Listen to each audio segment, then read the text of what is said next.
Hello, everyone, and welcome to another episode of EuroStep live on YouTube and on EuroLeague TV, where you can find all the EuroLeague hottest topics and all the latest information about your favorite basketball competition. I'm thrilled to be starting these amazing experiences you all know with Dane Arlauckas. Please welcome him.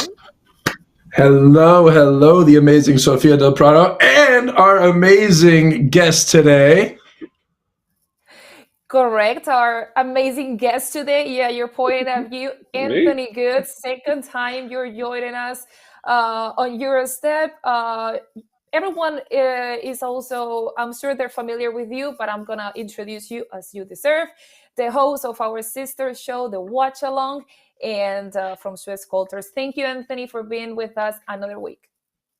Thank you guys for having me back. I mean, and so soon. I feel like I should be bringing gifts. And each time I show up empty-handed, and you guys still invite me into your home. What class people you are. We gotta start putting resident up before your title here in the EuroStep as well, man. You're here more than we are. I like visiting experts, so stick with that. Hey, we'll let you know when we're hiring just to keep you posted. And if you want to bring any gifts, we accept food. And guys, we want you to get involved tonight. We always say that you are our fourth man. So we want you to be sending out comments. We will be reading them out on YouTube. So start doing it and keep sending us love as you always do. Also, we have a special EuroLeague discount to offer to you tonight because we have a 20% off on the first payment on a monthly pass on EuroLeague TV with the code PO20. Write down PO20. It's not available in Italy and Spain, and it expires at the end of the season. So the sooner that you start using it, the sooner that you get to enjoy it, all the advantages from EuroLeague TV. We have already someone saying hi to us from Ban. That's a common fan that we always read his comments here on EuroStep. So hello, Ban, and thank you for joining us today. So we're going to be talking about what happened in EuroLeague last week, the highlights, the surprises, the shocks, but we're also going to be talking about what will happen with EuroLeague and what will happen in EuroLeague this week. So let's just start because EuroLeague said that this week they will release the alternative standings without the Russian teams. This is how the standings look right now.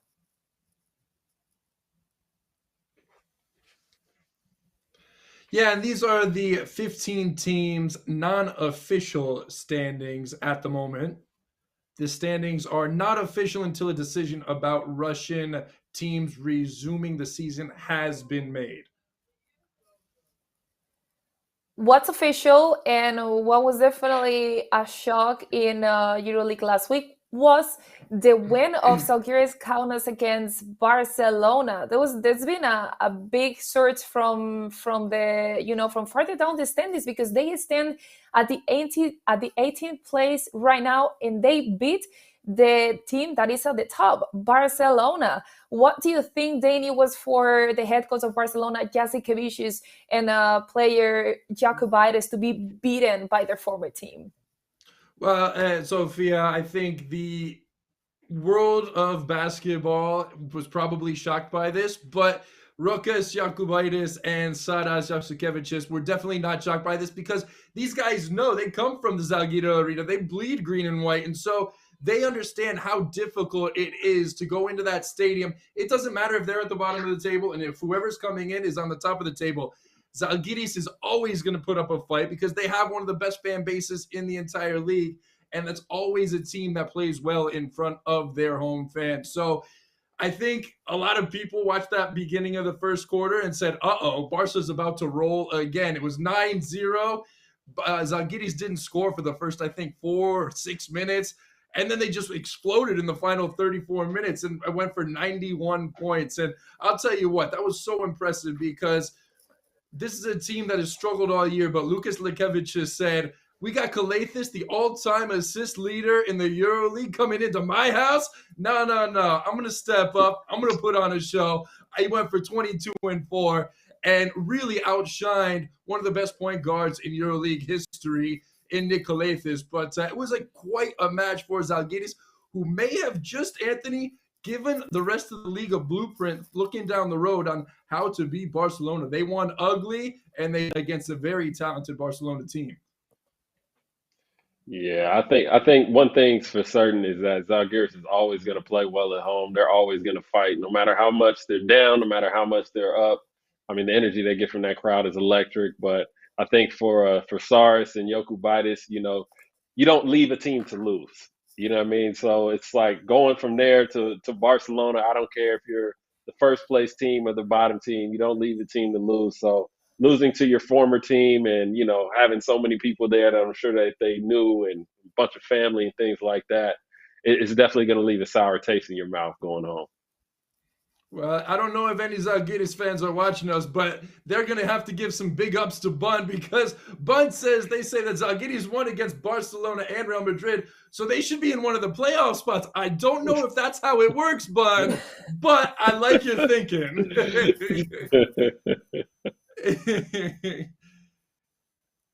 Yeah, definitely. Definitely the fans, and you can never lose hope. So let's see what happens with Zalgiris Kaunas, who not only beat Barcelona, but let's not forget that they also beat Real Madrid. So 2 big wins. I think these wins count more than than if they won some other team on the league, because at the end these are the 2 top teams on the standings. What we also saw last week is that the round 29 MVP was Mauro from Alba Berlin, and they played against I think they played against Olympiacos and they won. They played against them and they got a win, and definitely Mauro helped through this victory. Do you think, Anthony, that the Alba Berlin is a team that has a lot of young talent? Yeah, I definitely think they do have a lot of young talent, and I got to give a big shout out to a player that went to my alma mater, Stanford University, Oscar da Silva. He's having a great, rookie season out in Alba Berlin, playing in EuroLeague, and he's been a bright spot. But I mean, going back to Mauro, he's a personal favorite of mine in regards to guards in this league. I mean, he does everything. He plays both sides of the ball. He's shooting the ball well. He's passing it well, and he's doing what he can for that team. So, I like Alba's team, and I hope they continue to get success as the season moves forward. Man, you smart guys. I'll tell you what, you're taking over the basketball world. Anthony, Oscar da Silva went to Stanford. Mauro Lo's an Ivy Leaguer from Columbia University. And I got to tell you, man, Mauro Lo, he's impressed me this season a lot. You always saw this coming and saw this kind of building up, but he's in his breakout year right now. He's 29 years old. He's having the best year he's ever had at like 13 and some change points a game, four rebounds and some change. And really, he has been the driving force that has led Alba Berlin over this 4-game winning streak that they're on right now. And suddenly, the Germans are right in the thick of the playoff hunt. I mean, Mauro Lo has carried this side into being serious contenders for the top 8 in the EuroLeague. In this stretch, let me just read my stats right here. Mauro Lo, 16.5 points, 4.5 rebounds over those last 4 games in this Alba Berlin win streak. So this is not just a guy who's playing well, he's playing well at the right time. And it couldn't be working out better for Alba Berlin. If he continues to play like this, I think Alba's got a great chance of getting into the postseason in the EuroLeague. And talking about this, Sofia, talking about this, Anthony, he's not the only German player. There haven't been very many German players to win the EuroLeague round MVP, but this is the 4th time a German player has been named round MVP. So there's a guy who's playing at Cervena Zvezda. You might have probably heard of him. You definitely have heard of him because he's a big body down low. Mike Zirbes, who was enjoying the victory over Olympiacos with his side, Cervena Zvezda. And as you can tell from this clip, it was rocking in Alexander Nikolic Arena. Listen to the noise at the Alexander Nikolic Hall. Deafening decibels. We can feel the energy in the arena. It's great to be a Red Star player and fan at this moment. I'll tell you why. Nikola Kalinic could hear the energy, feel the energy, and so can I. I'm about to rip off this. Oh, man, I almost did rip off the headset. I'm so jacked up. I've been to that stadium when it was absolutely incredible, the atmosphere. And Anthony, is this the loudest stadium in the league, around the EuroLeague? I think it's definitely one of the loudest stadiums in the EuroLeague. It probably is. And I think, Red Star has one of the best fan bases. I mean, you got men, women, children, the young to the old, everybody standing, they're jumping up and down, they're singing. It's an electric atmosphere. And I mean, I love watching games there. And it's almost like it's just a room echo. It's like an echo in the arena. And, the voices just bounce off of each other. So I think that one is definitely probably the loudest. Dane, I think you're ready to join the crowd in this stadium, because you went crazy with just like saying it. I think you're definitely ready, and any team would love to have you as their fan. I definitely think that the biggest fans in Europe are definitely the Serbians, the Turks, and the Greeks. So is this the loudest? It's tight, because we have great teams and great fans on EuroLeague. What I do think and what I know is that they're ready for the Final Four.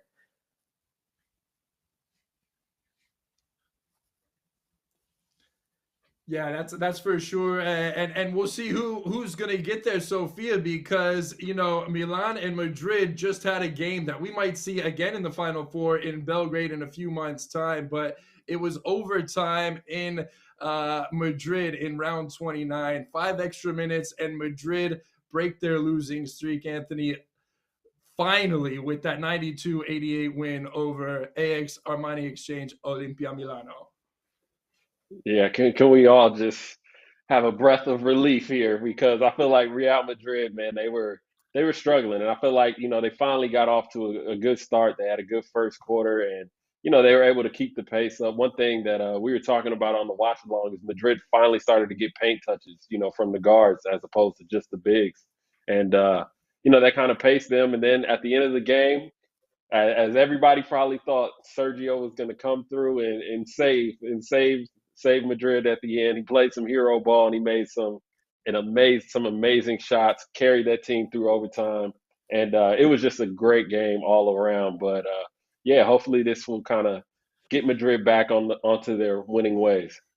Yeah, Anthony, that was one of those. Sorry, Sophia, that was one of those special wins that you've seen have an immediate impact on a team, but also a long-lasting impact on a team. Because Real Madrid, obviously, it's no secret. We don't need to go back and forth over it. They were struggling. They were struggling not just with results, but they were struggling how they were playing those games. They were getting beat down physically and mentally, and you could see at the end of the game. I talked to Coach Lasso. I talked to Gabriel Deck. I talked to the MVP, Sergio Yul.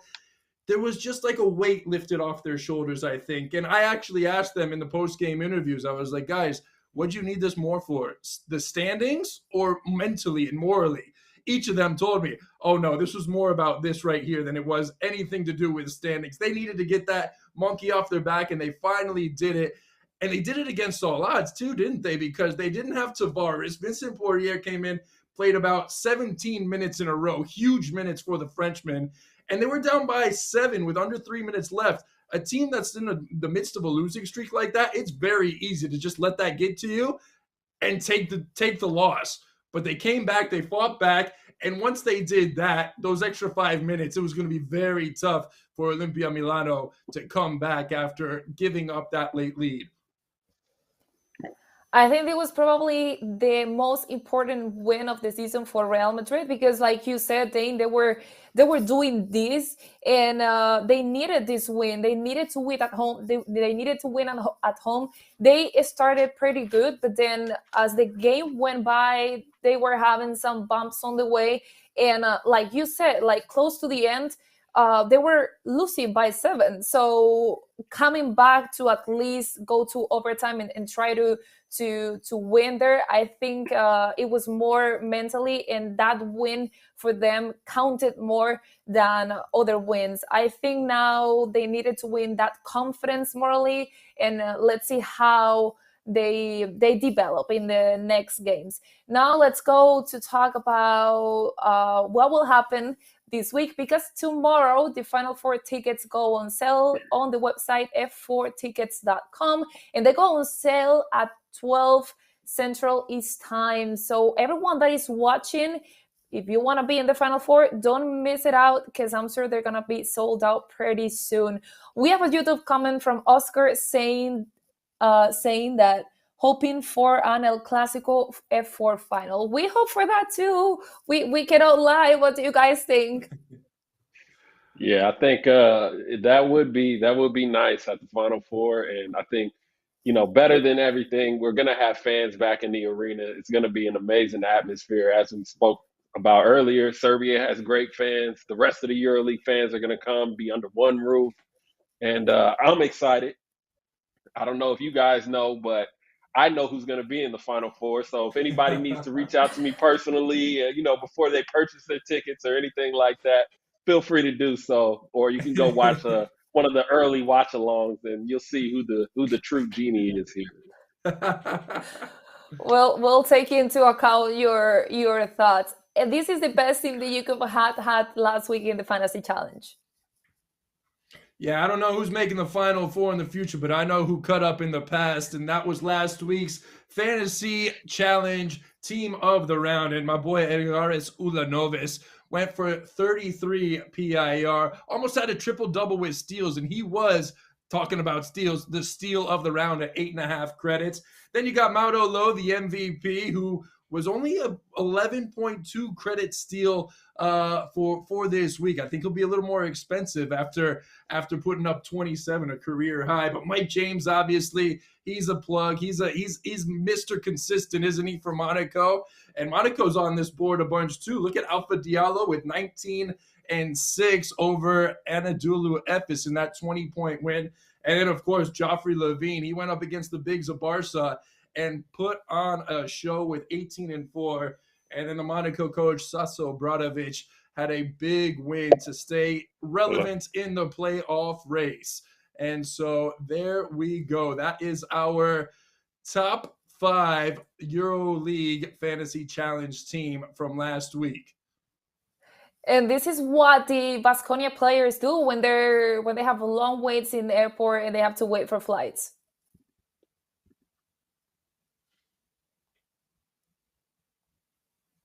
There's nothing wrong with a game of Uno. I'll tell you that. Do you but guys... it can. Go ahead. You know what? Look how intense this game of Uno is. Everybody knows Uno. It brings up arguments, fights, whatever. So Baskonia's got to be a little bit careful. Coach Bahija's probably in the background, off camera somewhere, taking and just keeping an eye on everything. Stays civil. But look at Wade Baldwin in defensive position like that. It looks like the fourth quarter of the Final Four, man. He's locked into this game. It's serious, and I think that's one of the most beautiful things about being on a team, or moments like these where, you know, you're sitting in the airport. I remember on one of my old teams, we used to have this game at baggage claim where we would wait for the first, whoever's bag came out first was the winner, and we always had like some type of prize. And it started to get really intense because, you know, you see somebody else winning, and then you're like, okay. So I used to rush to the check-in line to check my bag in first, and then I'd lose, and then I'd be the last one to check my bag in, and then I'd lose. And, you know, it became a fun game. So you really do appreciate these moments as a player.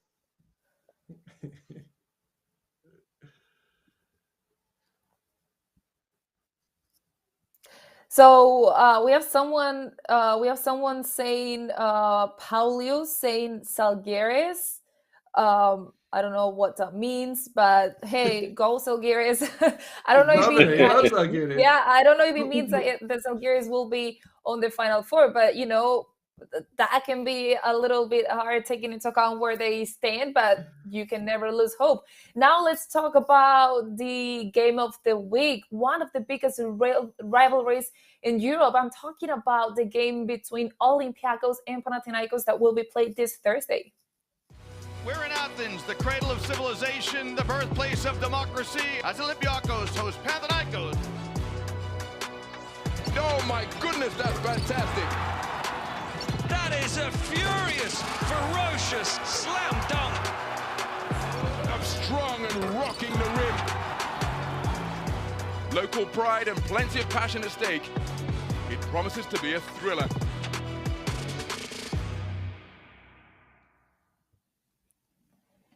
Big game coming up this week, this Greek derby between Olympiacos and Panathinaikos. Last time they played, Olympiacos beat it pretty easily to Panathinaikos, and definitely let's see what happens this week, because Olympiacos has double the victories, has double the wins to the ones of Panathinaikos. What do you think, Anthony? Who do you think is gonna take this derby season series?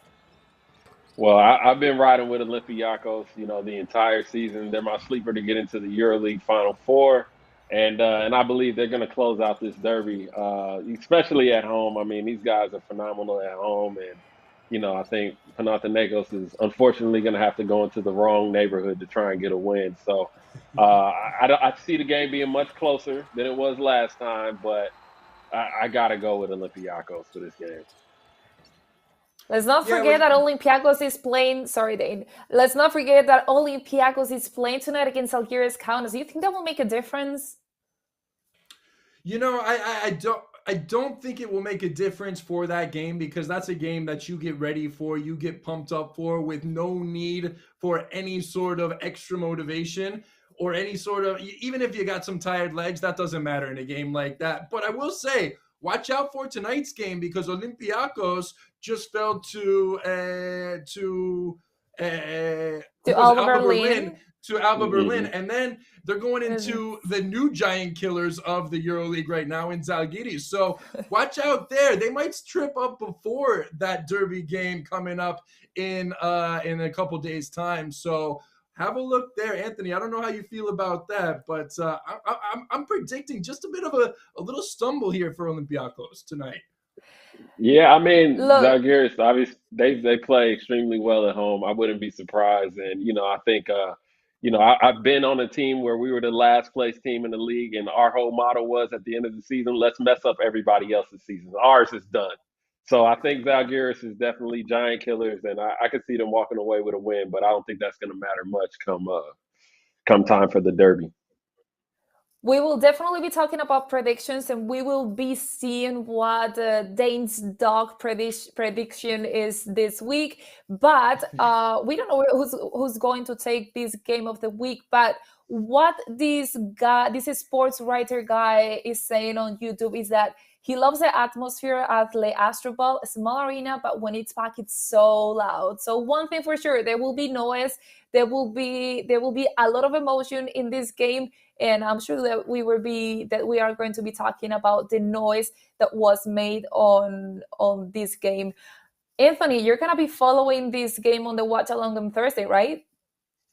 That is exactly right. We got the derby on Thursday. It's going to be live on YouTube Thursday, March 17th. Mark your calendars. We got a great guest in Jonas Machulis, and it'll be streaming at 7:50.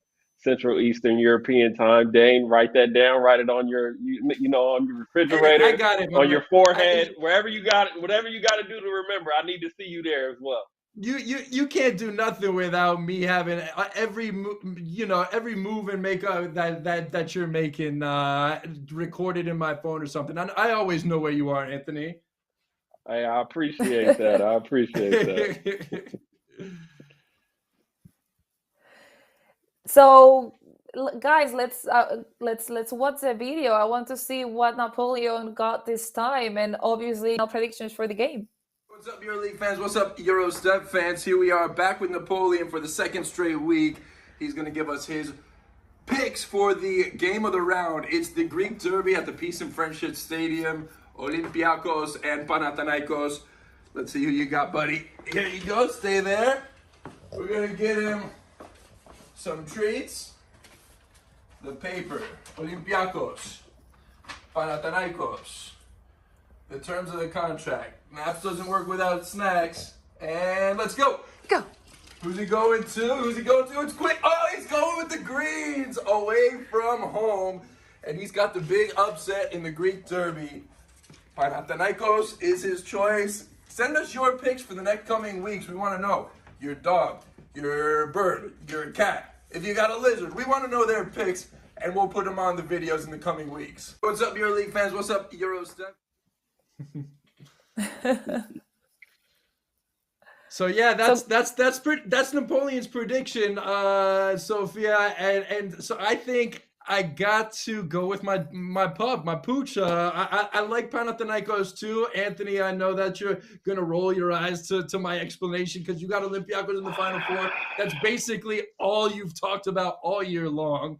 But I will say, Panathinaikos, this is like their Final Four. This is their championship because on a season where they have been drastically underperforming, when the rival comes into, when you go to the rival's house and can beat them in front of their own fans, man, there's nothing sweeter than that. So I think the motivation is there for the Greens, and I think my boy Georgios Papagiannis, I love it when you call me Big Papa, is gonna go off on Thursday, and that's going to be a big game, but I like the Greens to win it in the Peace and Friendship Stadium. So Anthony has Olympiacos, you and Napoleon have Panathinaikos, and unlike the last time, Anthony, I'm sorry, but I'm going to go with Dane, and I'm going to be with Panathinaikos, because when I thought of this game, my gut just tell me instantly Panathinaikos. I don't know why. But, you know, we saw that Real Madrid had a losing streak of 4 games. Olympiacos is kind of in the same track. They're playing tonight. So that may play. Yeah, that can be held against. And, Sofia, sorry to interrupt you, Sofia. It sounds like you're going with Panathinaikos. Anthony, I'm going to read you out something that you're going to like. Tuni Army from Greece says, Olympiacos much better than Pana this year. Don't even compare. Are you guys boys? Have you been chatting on, on WhatsApp, or what's going on there? Nah, I mean, I think Real recognized Real, and, shout out to him for understanding and knowing what's really about to happen. And, I must say that, I thought this was a happy home, with us 3 and Napoleon, but I don't feel welcome here anymore. And, Napoleon, like father, like son, he made a bad decision, and we're all going to see it. So whenever you feel comfortable, feel free to send Napoleon to Miami, and Uncle Goody will take care of him, and he'll start getting on a winning streak. All right. Hey guys, sorry I was cutting out early, but I was saying that my guess is Panathinaikos for this game. That unlike last time, I'm gonna go with Dane and Napoleon. Just like we saw with Real Madrid, that they were not losing streak, that may happen to Olympiacos too. They're playing tonight, so that may be held against them. So, my gut tells me that. We'll see what happens, just like what happened last week. Sorry, Dane. I think, you got it right, but your dog didn't. So we will definitely be talking about the results of this game of the week. And just like Dane said on the video, if you have any animals, dogs, cats, lizards, rabbits, whatever you want, you can send the videos, and we can play them on the EuroStep next week at 5:30 Central East Time on YouTube and EuroLeague TV. You can watch the videos on demand, also YouTube and EuroLeague TV.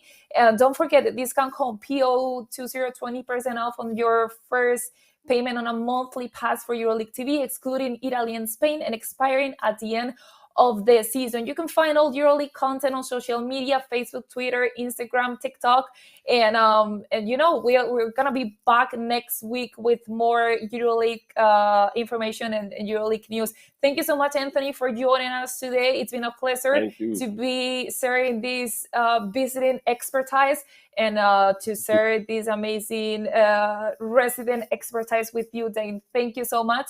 And see you next week at 5:30 live on YouTube and EuroLeague TV.